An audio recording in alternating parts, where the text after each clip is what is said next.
All right, today, from the book, we are making one of the weeknight meals, sheet pan nachos. And the reason I love this for weeknight meals is because you can actually prep a lot of this ahead of time and then just assemble. And this also has tons of veggies in it. The first thing you want to do is cut up your sweet potatoes.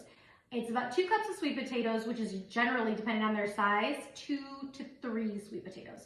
I like to peel it because sometimes the skin can be tough and my kids don't usually like it. However, if you like the skin, you do not need to peel it, but just make sure you clean it really well and cut them into about 1/2 inch cubes, pieces. They don't have to be perfect at all.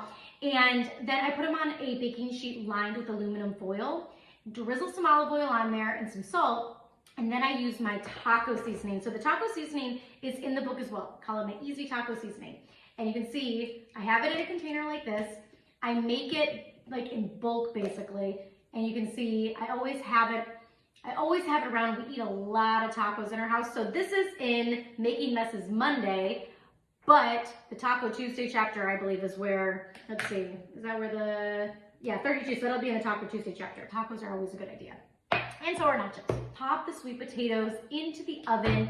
It's gonna take anywhere from 15 to 20 minutes. Mine today took 25, so I already put those in the oven.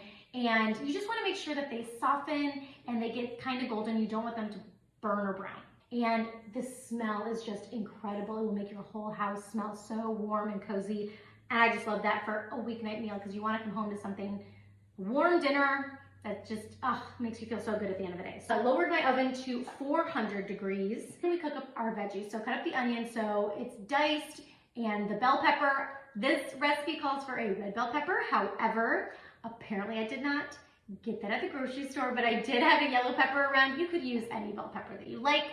And to be honest, if you don't like bell peppers, just leave them out. The zucchini into about 1/2 inch pieces. Get a large skillet, cook the onions and peppers once they start to soften, then add the zucchini. You do the onions and peppers first because they take a little bit longer. Make sure to season as you go. So add a little bit of salt with each addition, and that lightly seasons everything so that you know that it's not oversalted or undersalted. For those cook up and get kind of a nice little char on them, then I add in the black beans. And I just mix those in together. Black beans don't need to cook, but it kind of warms them up a little bit. Less work for the oven to do. That brings us to our assembly. So, sheet pan. You need a sheet pan for sheet pan nachos. So, someone in my house already dug into these chips. I have 1/2 of a bag here, not even 1/2 a bag, and then 3/4 of a bag here.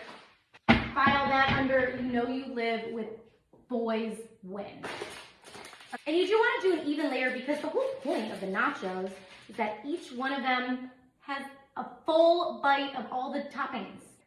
So now, all you do is put the toppings on. And so I'm just gonna evenly spread out the toppings. And what's great about this recipe too is that you can use any veggies that you like. That looks good already. And then I have my sweet potatoes. Spread it around.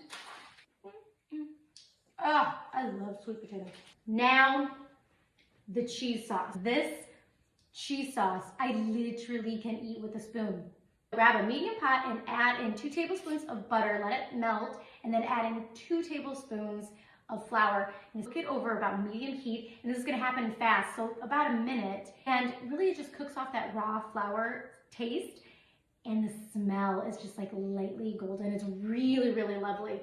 And then add in your spices. So I add in cumin, chili powder, garlic powder, and cayenne. I didn't add the cayenne today because I am making this for the kids, and that does create a little bit of heat. If you like heat, definitely add that. And you just want to cook that for about 20 to 30 seconds, and all that really does is kind of release the flavors of the spices, and it makes it smell just so fragrant and lovely. Then you want to whisk in the milk. Make sure your milk is not cold, preferably slightly warm, because if you add cold milk in, it's going to seize up and then you're going to have a lumpy sauce, and nobody likes lumpy sauces. Whisk the milk in little bit by little bit, and then you want to just keep whisking until it's bubbly and thick. And you can tell when it's ready when you put your wooden spoon in there. You can use a regular spoon too. And you run your finger across it and the line stays. That's nice and thick. And this does come together very quickly. Then add in your cheese. So I'm using a Monterey Jack. You could use a pepper jack if you really like some spice. And truthfully, you can use just about any cheese you like. I do prefer grating it myself. I do find that when you grate it yourself, the sauce just turns out to be a lot smoother and creamier. But if you're in a pinch, you could use the pre-shredded cheese. Stir that up and add in salt and pepper to taste. I add white pepper. I love white pepper. White pepper has like a, okay, like if you're into wine, this is gonna sound really funny. If you don't know this terminology yet, I'm doing a real good job prefacing all this. Okay, so in the wine world, they describe like Bordeaux, a really great Bordeaux, like a barnyard smell. I know that doesn't sound appetizing, but the white pepper has that sort of like that rustic, outdoorsy, you know what, it almost has like an umami, like mushroomy type of a smell. Just trust me on it. It's so good. It has a little bit of a funk, and I just love it. And I like it in the cheese sauce. If you like black pepper, you could add that in too. I love black pepper. So if you have that around, absolutely switch it up. But if you're wanting to try something new, try the white pepper. It's pretty good. All right, so I'm gonna grab my sauce. How beautiful. Yay! And I kind of do a light little layer, and then I'll go back. I wanna use all of the sauce. If it does get thick on you, you could add a little bit more of the warm milk and make sure it's warm. You could put it on there. And if you want to make it ahead of time, that's definitely an option. Just when you heat it up, you might need to add a little bit more of the warm milk as well. If it's sitting on the stove, grab a little bit of plastic wrap and put it on the top so you don't get a film on it. But it does heat up. In my experience, this heats up very nice. And again, with a little touch of warm milk, if not hot milk, that'll be great. Okay, we have our cheese sauce on. I mean, you could just eat it like this. However, when you put it in the oven just for a little bit, let's see, how long did I put it in? About 10 minutes.